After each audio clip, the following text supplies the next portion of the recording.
Hi, my name is Christian Cepeda and I'll be going over AGDA 99. Set visibility based on user permissions.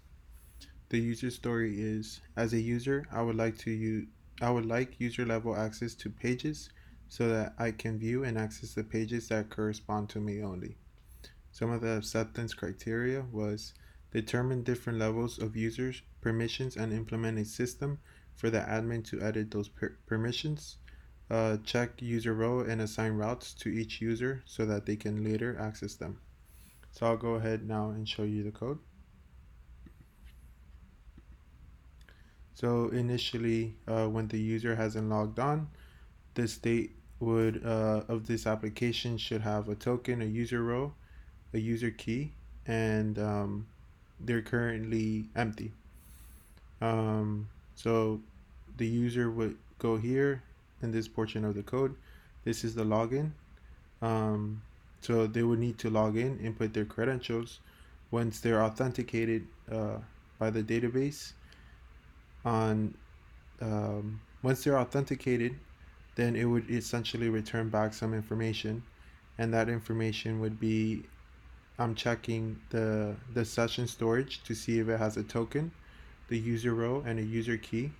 Once they do authenticate, this information is sent from the database uh, back to the front end, and I would check for that and save that new information to the state of the application. So essentially, if there's no token because the user hasn't signed on, the token would be no, and that's why this portion of the code is only rendered. Once they are logged in, there should be a token, so then this wouldn't render, and it would go to any of these. So now, based on the user role from the state, it would determine if it's an admin, a manager, or anything else would be a user. For this version of the application, we did all our APIs for user, and these are currently the APIs that a user can see. So I'll go ahead now and show you how it would look. So currently there's no user logged on to the application, and then there's no session storage, so there's no token yet.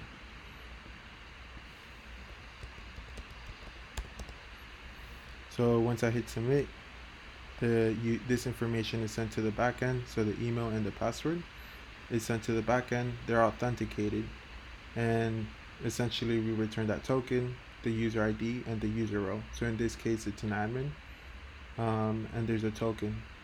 So because there was a token, this portion of the code is not rendered anymore. It would go here into the admin. So if we were to go into admin, because we're in development mode, essentially this would be the user API routes that an admin can see. But because we're in development mode, then we're just saying just render the user. So in reality, this admin is turned into a user, and the user can see these pages.